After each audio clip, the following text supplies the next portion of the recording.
बिस्मिल्लाहिर्रहमानिर्रहीम अस्सलामु अलैकुम माय गॉड ब्लेजर्स नमस्ते सत श्री अकाल all of you. How are you all? I hope you will be fine all. This is Alisha Khwaja Maryam Paris Khwaja here. Welcome to my channel Colors of Chemistry. So if you have already subscribed this channel, thank you so much. And if you not, so please subscribe my channel and never missing to press the breath. आज का आपका topic है hydrogen bond. So students, hydrogen bond chemistry के अंदर आप लोगों ने बहुत सारी बॉन्ड्स के बारे में सुना होगा, जिसमें से आयोनिक बॉन्ड है, कोवलेंट बॉन्ड है। तो आज आप हाइड्रोजन बॉन्ड के बारे में भी पढ़ेंगे, ठीक है। हाइड्रोजन बॉन्ड याद रखिएगा कि आयोनिक और कोवलेंट बॉन्ड से हमेशा वीक होती है, लेकिन स्ट्रॉन्ग होती है वंडर वॉल फोर्सेस से। तो वंडर वॉल फोर्सेस के बारे में तो आपको पता होगा, जो डायपोल डायपोल अट्रैक्शंस के बारे में बताती है, लंडन फोर्सेस के बारे में बताती है। This is the wonder wall forces. Hydrogen bond हमेशा वहां बनता है स्टूडेंट, जब एक हाइड्रोजन दो इलेक्ट्रोनेगेटिव एटम से घिरा हुआ होता है, उसके सराउंडिंग में होता है। जैसा कि आप यहाँ पे देख सकते हैं कि एक हाइड्रोजन एटम है और उसके दोनों लेफ्ट राइट के ऊपर दो एटम लगे हैं, एक का नाम है ए और एक का नाम है बी। लेकिन ये दोनों ही एटम यहाँ पे इलेक्ट्रोनेगेटिव एटम है। एक जो एटम है ए वाला वो इलेक्ट्रोनेगेटिव एटम है, और जो दूसरा है वो आपके पास वो भी इलेक्ट्रोनेगेटिव एटम है, जिसको आप बी से डिनोट कर रहे हैं, और जिसके पास लोन पेयर ऑफ इलेक्ट्रॉन है। ये इलेक्ट्रोनेगेटिव एटम कोई भी हो सकते हैं, फ्लोरीन हो सकता है, ऑक्सीजन हो सकता है, नाइट्रोजन हो सकता है, और अगर ऑर्गेनिक केमिस्ट्री में बात करें तो कार्बन और क्लोरीन भी हो सकता है। सो स्टूडेंट्स, याद रखिएगा ये कंडीशन कि एटम ए जो है वो तो इलेक्ट्रोनेगेटिव एटम है ही, लेकिन जो बी है वो भी इलेक्ट्रोनेगेटिव एटम है। याद रखिएगा कि इलेक्ट्रोनेगेटिव एटम जो बी है उसका स्मॉल साइज होना चाहिए, वो फ्लोरीन ऑक्सीजन नाइट्रोजन होना चाहिए, और क्लोरीन और कार्बन भी हो सकता है अगर ऑर्गेनिक केमिस्ट्री में देखा जाए। वैसे जनरली फ्लोरीन ऑक्सीजन और नाइट्रोजन ही होगा, और बी वाले के पास हमेशा लोन पेयर होते हैं। वो क्यों, अभी आप लोगों को पता लग जाएगा। बाकी जो एटम ए होता है वो भी इलेक्ट्रोनेगेटिव एटम होता है, वो फ्लोरीन ऑक्सीजन नाइट्रोजन हो सकता है, कार्बन क्लोरीन भी हो सकता है इन द ऑर्गेनिक केमिस्ट्री। तो एटम ए और एटम बी का यहाँ पर काम क्या है? यहाँ पर ये काम है कि एटम ए जो कि इलेक्ट्रोनेगेटिव एटम है, इलेक्ट्रोनेगेटिव एटम का काम होता क्या है? हर किसी से इलेक्ट्रॉन खींचना, हर किसी से इलेक्ट्रॉन अट्रैक्ट करना, क्योंकि वो इलेक्ट्रॉन का डिफिशिएंट होता है, उसको इलेक्ट्रॉन की ज़रूरत होती है। तो वो क्या करता है कि हर जगह से इलेक्ट्रॉन लेता है। तो एटम ए यहाँ पे इलेक्ट्रोनेगेटिव एलिमेंट है, जो कि हाइड्रोजन से इलेक्ट्रॉन ले रहा है, लेकिन हाइड्रोजन अपने इलेक्ट्रॉन देने के बाद पार्शियली पॉजिटिव हो जाता है। तो फिर हाइड्रोजन को इलेक्ट्रॉन की कमी होती है, तो फिर हाइड्रोजन इलेक्ट्रॉन लेगा बी से, जिसके पास लोन पेयर ऑफ इलेक्ट्रॉन है। बी भी यहाँ पर इलेक्ट्रोनेगेटिव एटम ही है, लेकिन लोन पेयर ऑफ इलेक्ट्रॉन रखता है, इसलिए वो हाइड्रोजन को अपने इलेक्ट्रॉन देगा। तो स्टूडेंट, ए और एच के दरमियान में, यानी एक इलेक्ट्रोनेगेटिव जो ए है और हाइड्रोजन के दरमियान में जो बॉन्ड बन रहा है वो कोवलेंट बॉन्ड है, क्योंकि हाइड्रोजन अपने इलेक्ट्रॉन शेयर कर रहा है इलेक्ट्रोनेगेटिव एटम ए को। और हाइड्रोजन और बी के दरमियान में जो बॉन्ड बन रहा है वो हाइड्रोजन बॉन्ड है, क्योंकि इलेक्ट्रोनेगेटिव एटम बी जिसके पास लॉन पेयर ऑफ इलेक्ट्रॉन है वो अपने इलेक्ट्रॉन दे रहा है हाइड्रोजन को।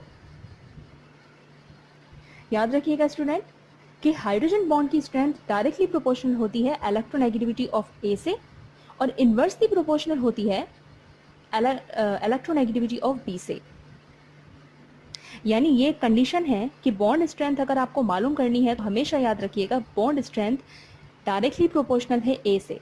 यानी जो ए एटम आप यहाँ पर यूज कर रहे हैं वो इलेक्ट्रोनेगेटिव होना चाहिए और मोस्ट इलेक्ट्रोनेगेटिव होना चाहिए। जितना ज्यादा मोस्ट इलेक्ट्रोनेगेटिव होगा उतना ही ज्यादा बॉन्ड यहाँ पर स्ट्रॉन्ग होगा, हाइड्रोजन बॉन्ड।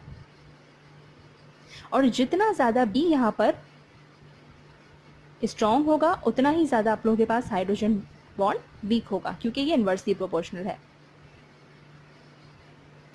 तो स्टूडेंट, आप मुझे इस सवाल का जवाब दीजिए कि the bond energy of covalent bond is greater than the bond energy of hydrogen bond. Option B, the bond energy of covalent bond is equal to the bond energy of hydrogen bond. Option C, bond energy of covalent bond is less than the bond energy of hydrogen bond. So student, पहला वाला option बिल्कुल correct है। वो क्यों है ये आप लोग जहन लड़ाएं और मुझे भी बताएं। वो इसलिए है क्योंकि बॉन्ड स्ट्रेंथ जो होती है वो एटम ए से डायरेक्टली प्रोपोर्शनल होती है, पहला रीज़न। दूसरा रीज़न ये जो मैंने आप लोगों को स्टार्टिंग में ही बताया था कि आयोनिक बॉन्ड और कोवलेंट बॉन्ड, आयोनिक बॉन्ड और कोवलेंट बॉन्ड हमेशा हाइड्रोजन बॉन्ड से स्ट्रांग होती है। तो इसी वजह से जो ऑप्शन ए है वो यहाँ पर करेक्ट है कि the bond energy of covalent bond is greater than the bond energy of hydrogen bond. X यहाँ पे कोवलेंट बॉन्ड को शो कर रहा है, वाई यहाँ पर हाइड्रोजन बॉन्ड को शो कर रहा है। लेकिन जो सेक्शन बी है, यानी जो ऑप्शन यहाँ पे बी है वो भी करेक्ट हो सकता है। यहाँ पे एक कंडीशन लग रही है। हाँ, हाइड्रोजन फ्लोराइड के केस के अंदर ऑप्शन बी भी करेक्ट हो सकता है, क्योंकि हाइड्रोजन फ्लोराइड के केस के अंदर यहाँ पे फ्लोरीन के 2 एटम्स हैं जो कि दोनों ही इलेक्ट्रोनेगेटिव हैं और दोनों हाइड्रोजन के सराउंडिंग में हैं। एक इलेक्ट्रोनेगेटिव एटम है और दूसरा वाला लोन पेयर वाला इलेक्ट्रोनेगेटिव एटम है।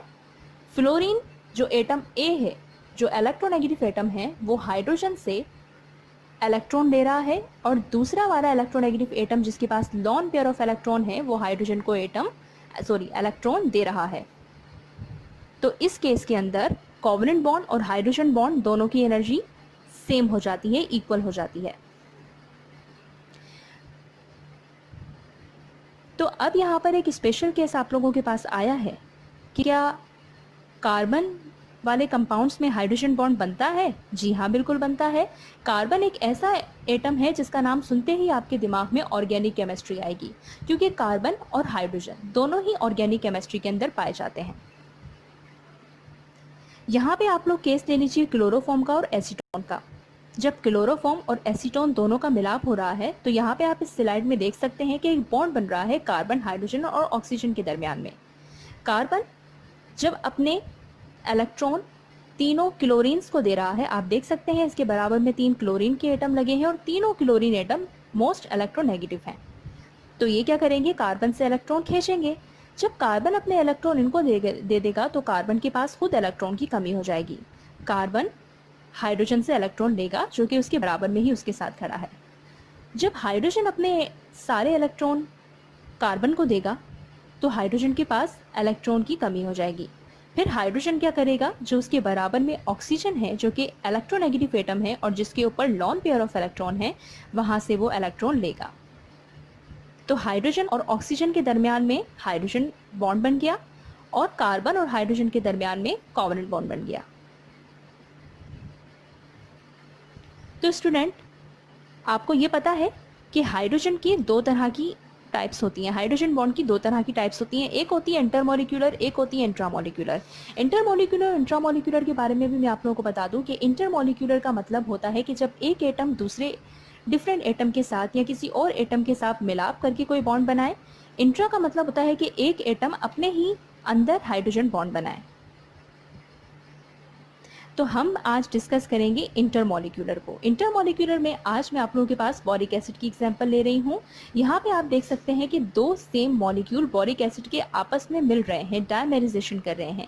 जब 2 सेम एटम आपस में मिलते हैं तो इस तरह की मिलाप को कहते हैं डायमेरिजेशन। ठीक है, इसे आप चिलेशन भी बोल सकते हैं। यहाँ पे जब 2 बोरिक एसिड के मॉलिक्यूल्स आपस में मिलेंगे तो लाजिम सी बात है यहाँ पे हाइड्रोजन बॉन्ड भी 2 बनेंगे। आप देख सकते हैं ऑक्सीजन, हाइड्रोजन और ऑक्सीजन के दरमियान में एक स्ट्रॉन्ग हाइड्रोजन बॉन्ड यहाँ पर बन रहा है। यहाँ पर ऑक्सीजन ए वाला, यानी ऑक्सीजन ए हाइड्रोजन से क्या कर रहा है, इलेक्ट्रॉन ले रहा है और हाइड्रोजन अपनी डिफिशिएंसी को कंप्लीट करने के लिए ऑक्सीजन से इलेक्ट्रॉन ले रहा है। इन यहाँ पर दूसरे वाले एटम में भी आप देख सकते हैं कि यही सेम केस दोहराया जा रहा है। सवाल यहाँ पर यह पैदा होता है कि which is the more soluble in water. Water के अंदर सबसे ज्यादा सोल्यूबल कौन सा कंपाउंड होगा, अल्कोहल या फिर अमाइन। तो यहाँ पर मैं आप लोगों को एक ऑप्शन दे देती हूँ कि आप देख सकते हैं कि अल्कोहल का मॉलिक्यूल जब हमने वाटर के अंदर डाला है तो यहाँ पे एक बॉन्ड बना है OH और O के दरमियान में, और जब अमाइन का मॉलिक्यूल हमने वाटर के अंदर डाला है तो यहाँ पर एक बॉन्ड बना है NH और O के दरमियान में। तो स्टार्टिंग में ही मैंने आपको बताया था कि the bond strength is directly proportional to the atom A, यानी ए एटम जो यहाँ पर होगा वो अगर ज्यादा इलेक्ट्रोनेगेटिव है तो बॉन्ड उतना ही सॉल्युबल होगा वाटर के अंदर। तो यहाँ पर ऑक्सीजन देखिए और अमाइन के अंदर नाइट्रोजन को देखिए, दोनों ए एलिमेंट्स हैं। अब नाइट्रोजन की इलेक्ट्रोनेगेटिविटी क्या होती है, कम होती है ऑक्सीजन से, तो लाजिम सी बात है अगर ऑक्सीजन मोर इलेक्ट्रोनेगेटिव है और एटम ए का यहाँ पे रोल अदा कर रहा है तो सबसे ज़्यादा सॉल्युबल अल्कोहल ही होगा। अब एक सवाल आप लोगों के लिए है स्टूडेंट कि which is the more soluble in water, sodium और अमोनिया। अब जल्दी से रजिस्टर उठाइए और पेन उठाइए, इससे अपनी कॉपी पे इस स्ट्रक्चर को ड्रा कीजिए और मुझे जल्दी से कमेंट सेक्शन में अपना जवाब दीजिए। आज के लिए इतना ही। अल्लाह हाफिज़, टेक केयर, मिलते हैं नेक्स्ट वीडियो में।